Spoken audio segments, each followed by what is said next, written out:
Hello and welcome to Help for Toxic Relationships. I'm Dr. Rhoberta Shaler and I'm really delighted that you're here. And I hope that you'll say hello and let us know that you're here as soon as you arrive. So today we're going to be talking about a really big and important topic, which is the topic of financial abuse. And it happens far more often than it should, and far more often than you might think. And one of the populations in which it happens far more often is the population of the hijackals that I talk about. Hijackals are those people who hijack relationships for their own purposes, and of course that includes financial, and then they relentlessly scavenge the relationship for power, status, and control. And one of the ways, of course, that you can get control over another human being is by taking control over the finances. And that's really a dangerous and unhappy and simply wrong on every level kind of thing to do, because we come into a relationship to have those three important things that I talk about in many of my videos: equality, reciprocity, and mutuality.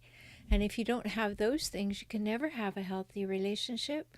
And if you don't have those things and you have an unhealthy relationship and there's financial abuse going on, things get even worse. So on the financial side, we need to have equality, reciprocity, and mutuality. And it's really quite simple. And yet, so frequently, that's not the case. Where you may start out in some sort of seemingly equitable arrangement, often it far too quickly disintegrates into one person having much more control over the finances. So we want to talk about that tonight. So if you have any stories or questions or comments that you'd like to make sure to put them in the chat. I will see them and I will respond to them. And that allows me to help you, and it allows me to give you insights into whatever I can. But if you don't ask questions, of course, I just have to talk on in general terms. So I hope that you will ask your questions if, of course, you have any. And it's important to understand this whole aspect of financial abuse, because in the beginning you might think that it's just your partner wants to, quote unquote, take care of you.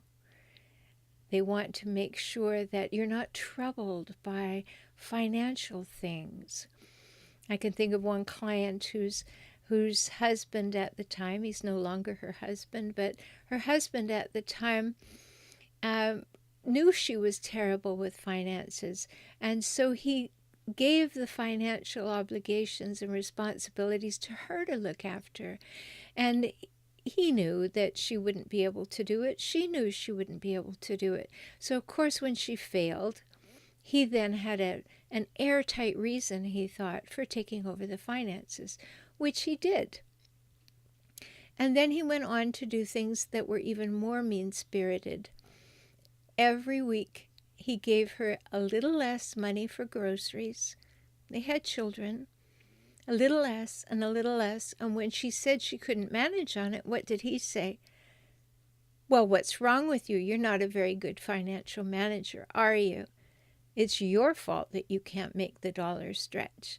And even when she pointed out that she got less and less every week, he did not care. He was quite happy to have her go and ask her family for money to feed the children. It was just a horrible case of financial abuse that was so outright. It wasn't sneaky at all. It was right in everybody's faces, right there. And financial abuse can happen like that.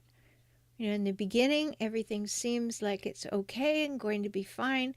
And then sometimes there's a slow decline. So it seems to start out fine, and then slowly you don't have the same financial control that you did. Other times it's quite immediate.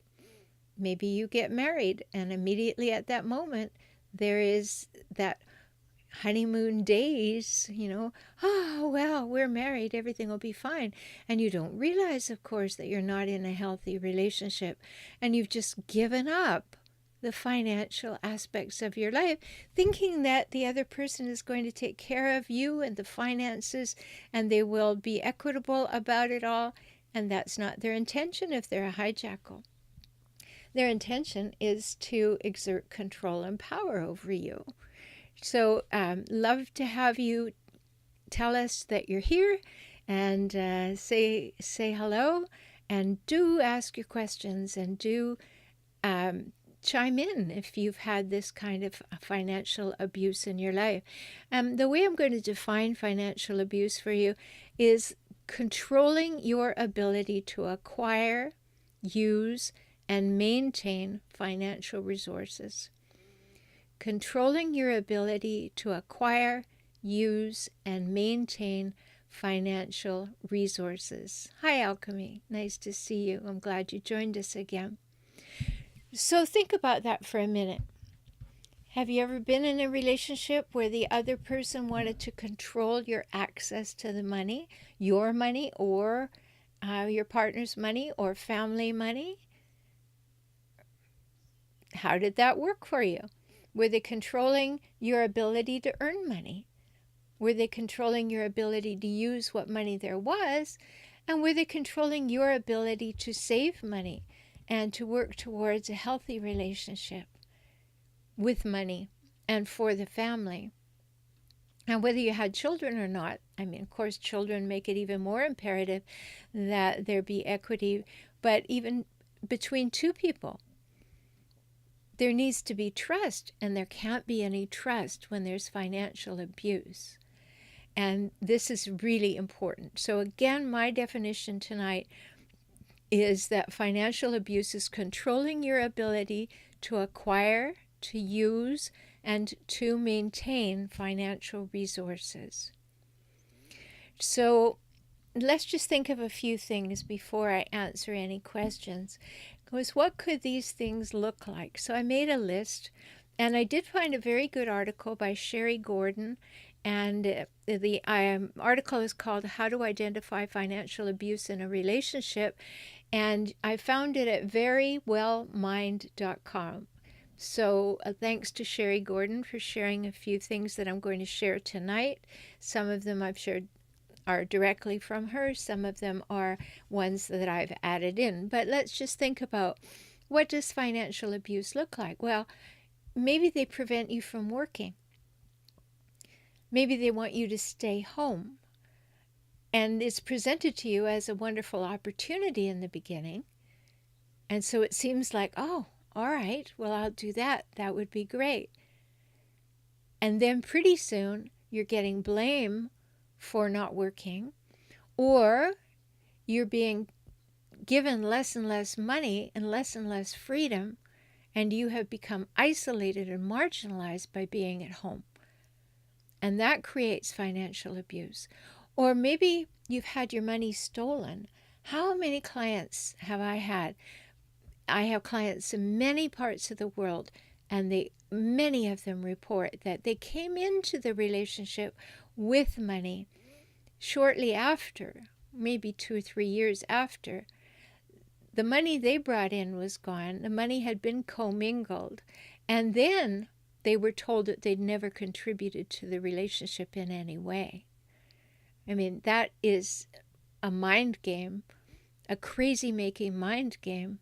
It's not accurate, but we all know that so much of what hijackals say is not accurate.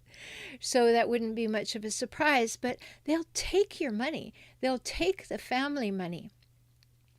I've had clients that when we actually work through the process, and I'll say this, that if there isn't any physical or sexual abuse going on, I always tell people to prepare well to keep yourself safe, whether you're staying or you're leaving.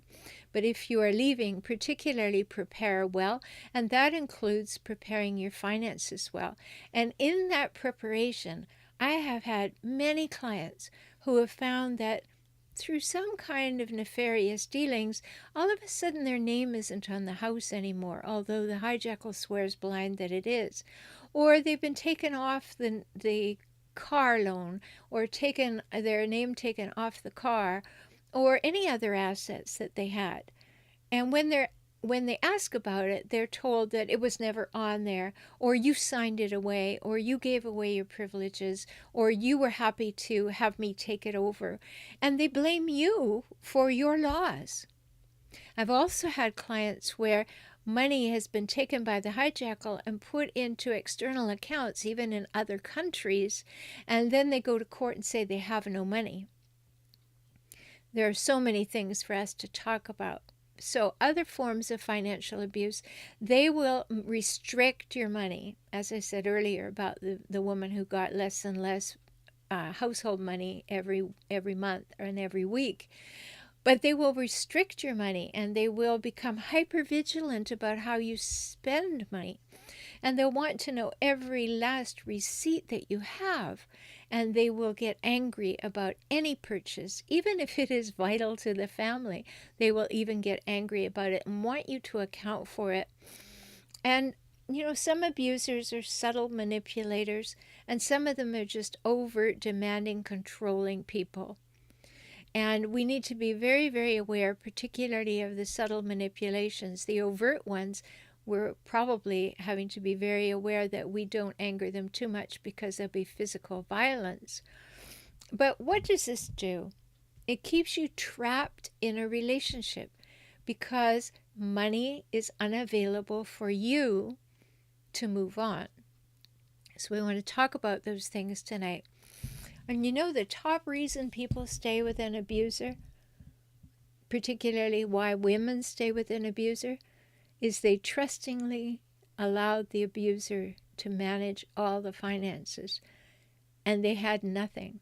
And in the worst cases, they were told that they should stay home, they were isolated, they were marginalized, and then they had their money completely removed from their access to it. And that's the largest group. So Alchemy wrote, "What do you do if you have been disinherited and I needed it? And I can drive by the property and have a permanent reminder." Well, unfortunately, there's not much you can do about being disinherited if the person is still alive, aside from ask, because inheritance is a gift, and nobody has to give you anything. Now, of course, they may have said all along, this will all be yours one day, and set up that expectation. And so that was always the way you thought it would turn out. But then if the person had a hijackal turn of mind and they just wanted to be mean, or you did something they didn't like, or something happened, then they will just change that.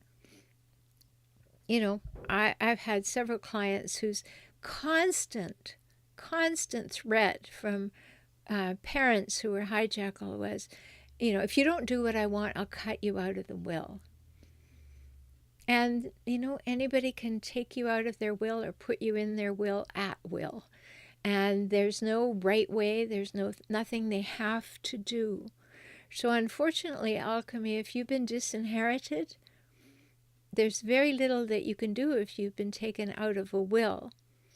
You can contest it after the person passes, but if you have been written out of a will, it's very, very difficult, because a will is a document of intent. This is what I want to happen when I pass. So are you disinherited and the person's still alive, or are you disinherited and the person has passed? Maybe we can talk about that a little bit.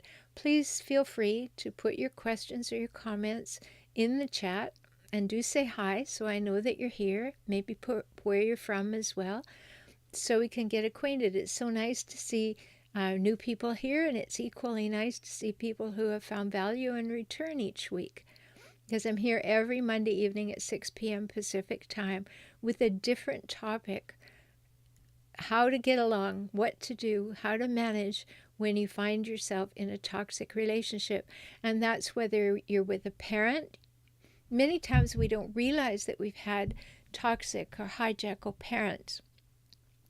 Now, as I said earlier, I coined this term hijackals and trademarked it so that we would have a term that would cover all the traits, patterns, and cycles of people who are relentlessly difficult. They don't need to have a psychological diagnosis. It doesn't, they may be narcissistic or passive aggressive or sociopathic or psychopathic or histrionic or borderline, or maybe they just behave badly all the time and they don't particularly lean in one direction. But the fact is that all hijackals drink from the same pool of traits. So we can talk about them in general. Very important to know. So what's the impact of financial abuse on your relationship and on your life? Well, how do you like doing without things? That's a big impact. That you have no ability to get something that you want or something that you need. That's a big impact. If you're in a relationship where the other person is financially abusive and you can't have what you need to conduct your life, it could be something like medical insurance. It could be something like never being allowed to go and get your hair cut, things like that. Or it could be, that they just don't give you any disposable income. So Alchemy says, it is a trust agreement between my father and brother. They ganged up on me. My brother does not have his own mind. He does whatever my father yells at him. All right, well, basically what you're describing there, and of course I'm putting this in very general terms because I don't know you or your brother or your father, but just by the way that you gave it there in the chat, your brother seems to be the person that has decided to align with your father because he's afraid of him, because he doesn't want to displease him, because he wants to be the one who does it right according to his father. So that's something, and if you have gone against your father or your brother in any way, that might be their way of excluding you from their little two-person club. Did you do something that upset them? That's usually what happened. That's why people gang up on you. And your brother probably can't see the hijackal behavior of your father. And if he can see it, he may not feel empowered to do anything about it, or maybe he doesn't want to. Maybe it's just useful to him to go along with what your father has. Maybe that's the way of least stress for him, or it's the way that he gets what he wants. But something must have happened for them to gang up on you. I would imagine that maybe you stood up for yourself, or maybe you wanted to do life a little differently, or you did something that your father didn't like, or maybe you disapprove of your father or your brother. I don't know which way it is, and I don't know if any one of those are true, of course, because I'm making that all up. But that's the usual way. That's what happens. So let me know if any of those things are true. So what happens when you have the impact of financial abuse? Well, you're going to do without things. But another thing that might be happening is you live in constant fear of something bad happening, of being unable to manage, of being unable to look after yourself. And if you want to leave the hijackal, you would live in fear of never being able to get away. Now that is a very large impact. And then when you are with a hijackal, it is natural to become hyper-vigilant. You're always concerned. Your shoulders are always up at your earlobes. You're always wondering, what are the cues and clues as to how we're supposed to be doing this moment? How am I supposed to be? How do I lay low? How do I not make this person angry or upset? And so you keep a low profile because you're hyper-vigilant. You don't want to get into these situations of difficulty or yelling matches or screaming matches or upset or whatever. And so you become this hyper-vigilant person. And that might have happened to you in your family of origin. Many times if we're hyper-vigilant, we will have learned that when we were young because we came from a family where there was a hijackal. And so we became hyper-vigilant. So when we meet a hijackal and create a romantic connection with them, we're kind of seeing the familiarity in them. And the continuance of the hypervigilance does not seem such a big deal. But that's a very, very difficult way to live. You shouldn't be living having to look over your shoulder at all times, should you? I mean, that is not a healthy way to live. But if we are with a hijackal, that often happens. And if they have control of the finances and are demanding that, what did you buy and exactly what there's this. And, I often tell people who have been in financial abusive situations and are planning to get away, or even if they're not planning to get away, they're trying to create some equity. Get your own bank account. Make it secret. I know it's not always a great idea to tell anybody to make something secret, but if you are with a hijackal, you need to make it secret and then slowly put money in your account. And I've had situations where I've told the person to, get an extra $10 at the grocery store when you use your debit card. And then they have to say to the hijackal will say, what happened to this $10? Where is it? And then you have to be able to stand up for yourself and say, it was only $10 and I decided that I wanted to just sit and have Starbucks and have some quiet time. And you need to be able to express some reasons why you would have a little extra on the debit card, and then you go and put it in your bank account. And slowly you build things up that way. So let's look at this question. Alchemy wrote back, he said, I suggested that there was a reason why the father and brother ganged up on him to take away the property. So I tried to stand up for myself by putting a mutual agreement in writing.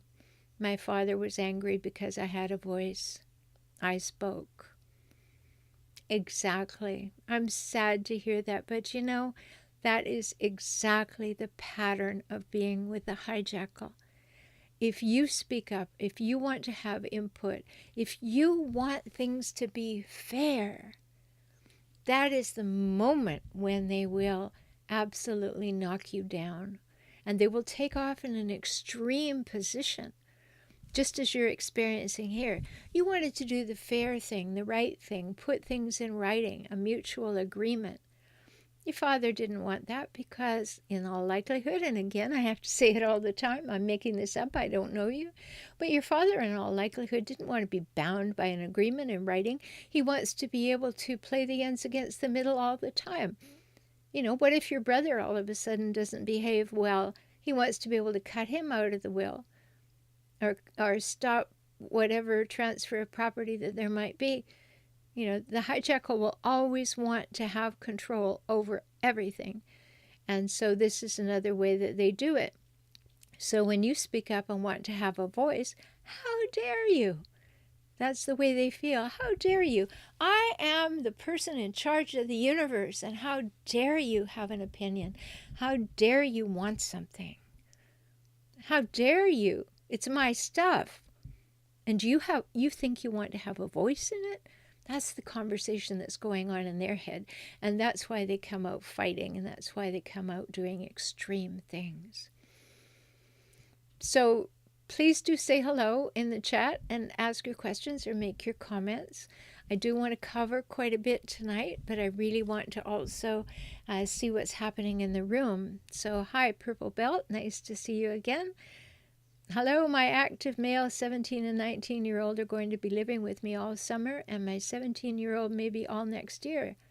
I get no, I'm sure that's a $, from my ex who makes 3 times as much. Not sure if I should ask for money for food. Yes, you should. Now, don't make it a big issue. Be prepared to let go of it, but definitely ask. Because if you don't ask, you are taking less by agreement. But I would ask in this way. I would say, I'm absolutely happy to have him here. It's delightful. I really enjoy it. And what will your contribution be? Now, he may come back to you and say, well, the boys have been staying with me and I've been paying everything, so why should I pay anything? I don't know your arrangement. You get child support or spousal support or whatever. So let me know that. And then you said he may decide to then have the boys live with him and can't go back to the lawyers this late in the game. Okay, well, it's going to be a big decision for you to take a risk. Do you want to take the risk, or do you want to just pay and be glad that you have the 17-year-old with you? That's a very personal decision. When you have a hijackal who's constantly wanting to be large and in charge, the only reason he would probably let the 17-year-old live with you is because he doesn't want to be bothered for the year. And so he would not want to help you in any way. You get nothing. All right. So you say you can't go back to the lawyers this late in the game.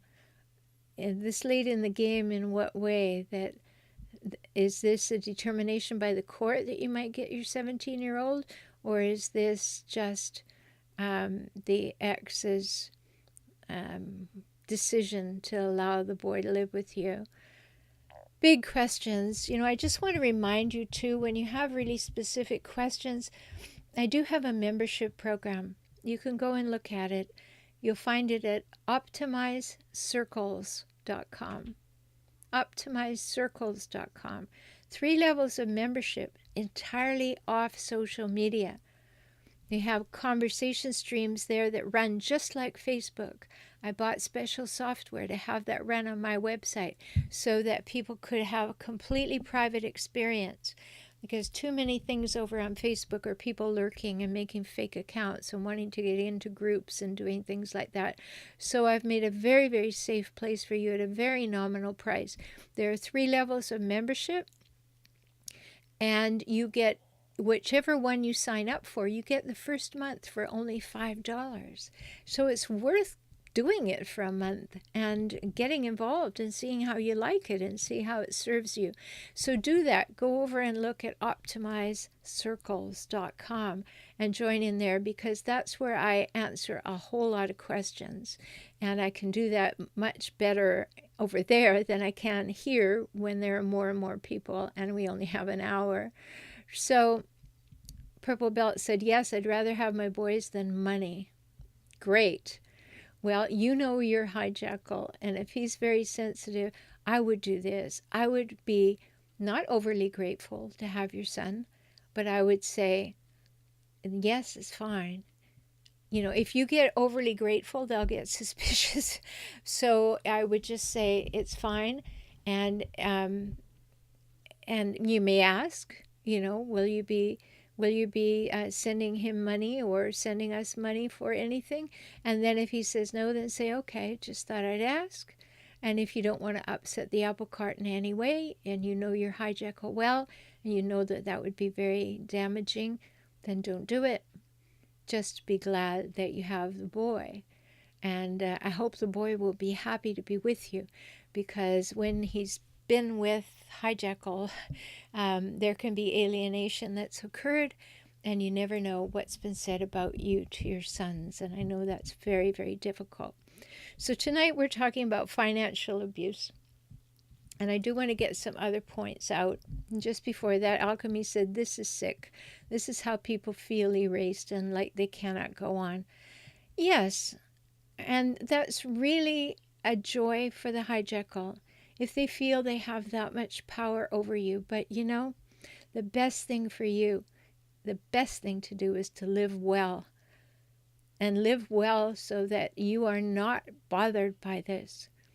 Now, I know it's a tall order, and I'm not suggesting it's right, but I'm suggesting that if you are with a hijackal or you have a hijackal parent, you can't change them. But for yourself, you can say, all right, I'll create a life without any expectations from this hijackal. I will create a life that's separate from this hijackal. I refuse to let a hijackal determine how my life goes and who I am and how I do life.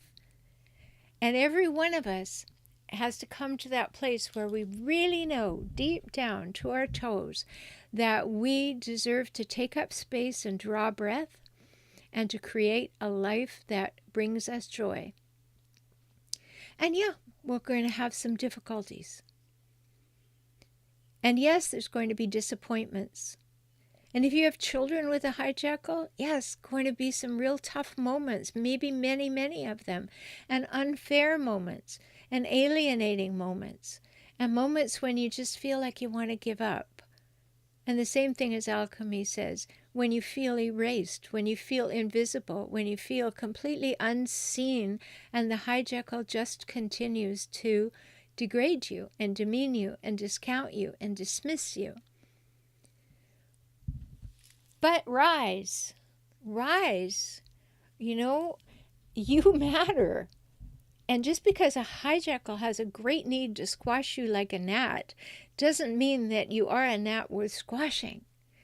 It means that you just have to say, sad, I see the hijackals, I see the patterns, the traits, the cycles, the behavior, I see the difficulties, I see the nastiness, I see the need for power and control. And I'm just going to walk away. I am not going to allow them that kind of power in my life. Sure, it's nasty.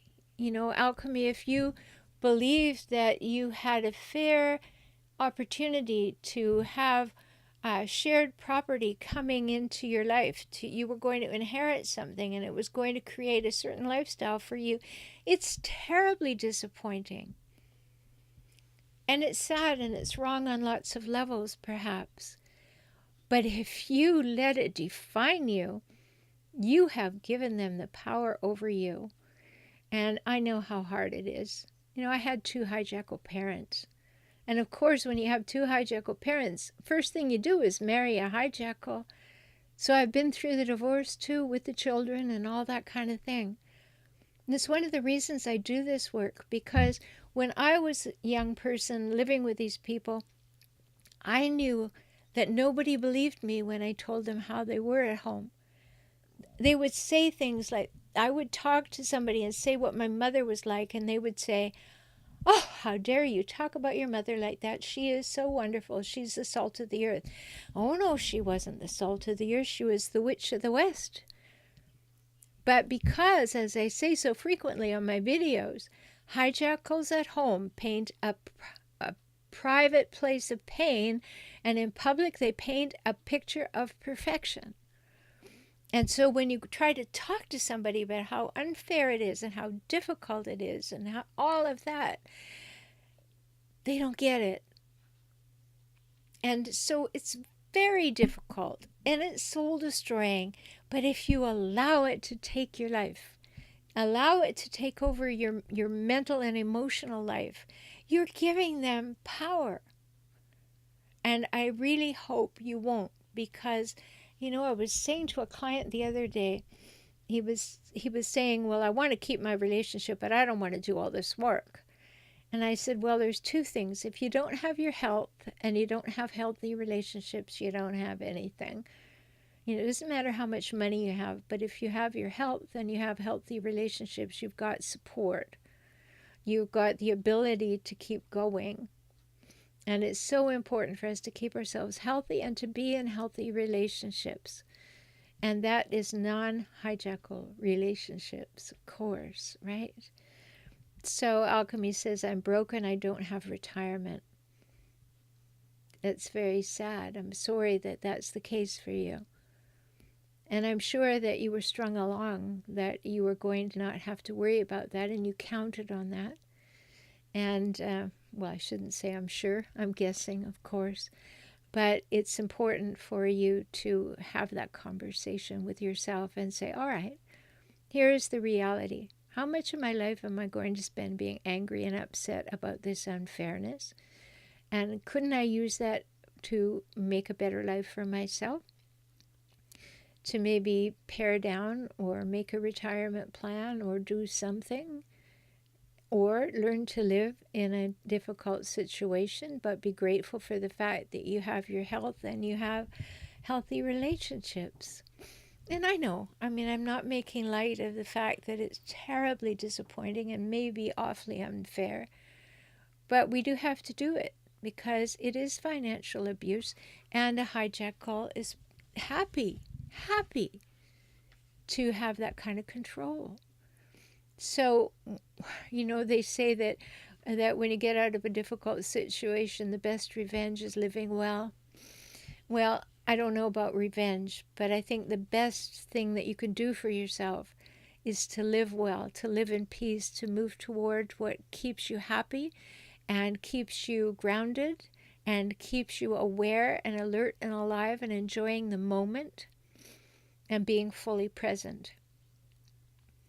And when you do that, you have your Teflon shield up and hijackals cannot get to you. And it's so important to develop that. It's just part of living that we have these people that are so difficult. So let me just say a few other things about financial abuse. When the impact of financial abuse is that you are vulnerable to further abuse.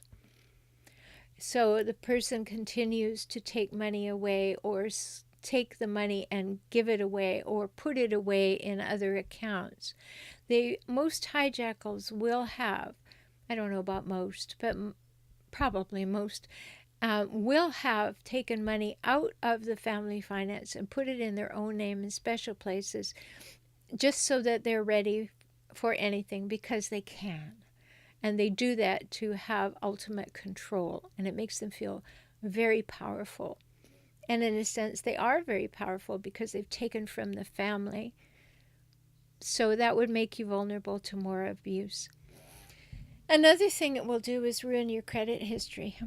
And maybe if you didn't work or they asked you not to work, or if one of you stayed home with the children and the other was the hijackal who made the money, then you won't have a credit rating and you will be starting in a very, very difficult place.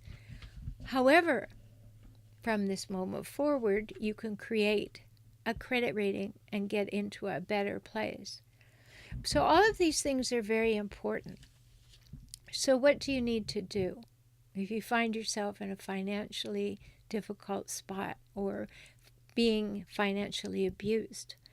Well, first of all, you have to have a very private email that is in your name and in a name that the hijackal would never think, and they will never, ever, ever know about it.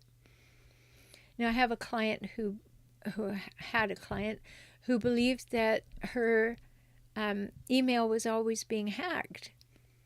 And of course, being very trusting, she'd given her passwords to her partner to prove that there was nothing to hide.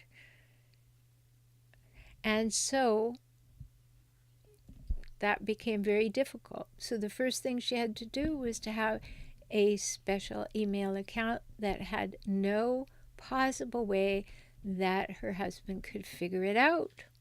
And then she had to get in a bank account in an institution that he did not deal at and begin to build resources there and move small amounts of money, as I was saying earlier.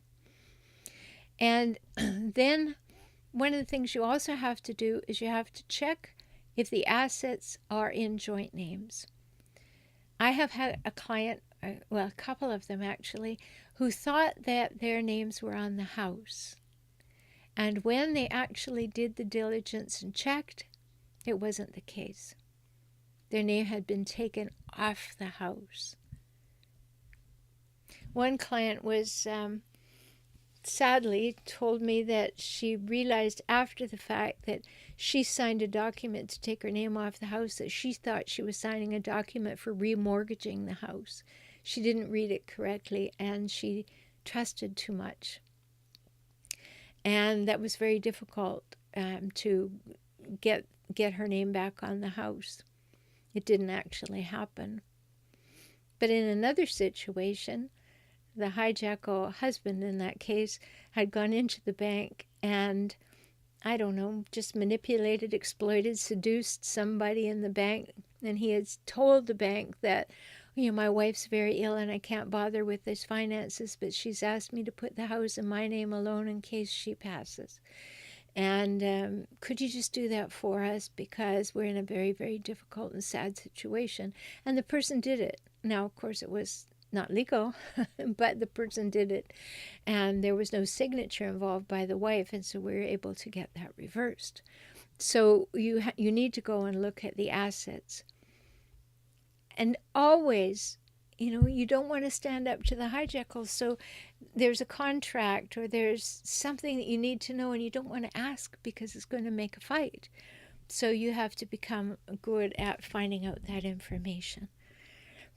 And it's important to know these things. It's very important to know, because you need to know where you stand. Where is your starting point? If you're having to reconstruct a life, where is your starting point? Purple belt, when you say you're having your son come to live with you, well, your starting point is, if the hijackal's not going to give you any money, you know that your expenses are going to go up. And then you're going to have to adjust your budget accordingly.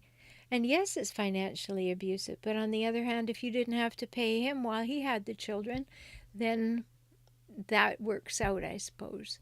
But, most cases, hijackals who take the children also have spousal support, and they demand it. So let me know if that happened to you, because that also makes a difference. So we've got 20 minutes left. If you have any questions or comments, please ask them now or put them in the chat so that I can make sure that I get to them.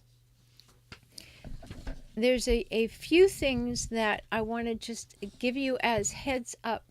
And again, these came from this article that I mentioned that I found. I found it on verywellmind.com, and it's an article by Sherry Gordon called How to Identify Financial Abuse in a Relationship. And she gave this list, and I want to read a couple of lists to you so that you can have some insights into the inner workings of these minds that you might not have thought of as financial abuse. So what will the hijackal do? They exploit your resources. And how would they do that? Here's some ways.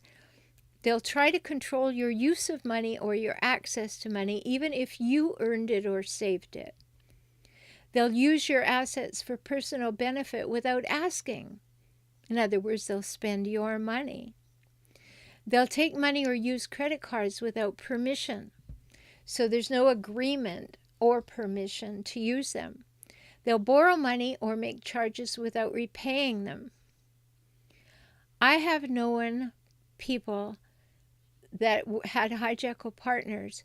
The hijackal partner went out and got credit cards in their own name and absolutely maxed them out to hundreds of thousands of dollars, and then walked away from the relationship and left with the non-hijackal partner with the debt, because it was during the marriage. Now remember, now I'm in the state of California, but I know that the way that things work, and I mediate divorces. So the thing here is, the day that you file for divorce is the day that your financial life is stopped as being joint. So it's very important for you to know that, because for those credit cards that have been run up, the person knew that, ran them all up, and then filed for divorce. So those were joint family debts. And even though the card was in one person's name, it was done during the marriage. It became very, very difficult. So another way that they can exploit your resources is they feel entitled to your assets and your money or your inheritance or whatever. That's very difficult. Or they may demand that you turn over your checkbook or your passwords or your credit cards to them. And they have no problem doing that. And then there are the other hijackals, the ones who don't work and expect you to pay for everything. And then they make you wrong when you don't work and you hard enough, and you don't give them enough money, and you don't give them the lifestyle to which they think they're entitled, which they're not, right? It just surprises me the number of people who will keep hijackals around who don't work and are demanding and controlling. I do not think that it is a stretch to ask yourself, How can a person be sitting on the couch all day doing nothing, not even childcare, because there are no children in many of those cases, and yet saying, well, why is the house not clean? You've been home for an hour. And yet the people stay. Don't be caught in that situation. And they may offer to help with your budget so that they can use that as a cover to gain control over your finances. Or maybe they interfere with your job. Or maybe they drain the retirement account. Oh, there's so many things that they can do. And so it's very important for you to become very clear about your financial situation and to know exactly what's happening on a day-to-day, week-to-week, month-to-month basis, and to have your own finances if you're still in the relationship and begin to build them. And to become very wise about this situation. You will be an overgiver if you're in a relationship with a hijackal, and you need to walk that back. Remember the 3 hallmarks of healthy relationships that I talk about. There needs to be equality, reciprocity, and mutuality. And if that isn't there, you're going to have trouble with it. So I hope that today has been helpful to you, and that you think deeply about whether there's mild or extreme financial abuse in your relationship, and you look to change that. It's very, very important. I wish you well, and I'll be here again next Monday. Subscribe so that you will get a reminder, and join in and look at all the other videos here on my channel for relationship help. Come on over and join Optimized Circles if you want a safe place to talk about all the issues of life with hijackals. Also over there, because there are 3 levels of membership, you can join at the beginning level, the support level, and you will get access to all the discussion threads, plus my 21 Steps to Empowered Emotional Savvy home study program that comes by email. The second level, you get that, plus you get access to a lot of videos and webinars, and once a month, a live webinar. And at the third level, you get all that, plus access to 2 group Ask Me Anything calls a month. So you'll find that at optimizedcircles.com. If you'd like to work with me directly, go to my website, for relationship help, HELP.com. I'm Dr. Rhoberta Shaler, and I'm so glad that you spent this time with me. You matter, so make it a great day and take back your power. Bye-bye.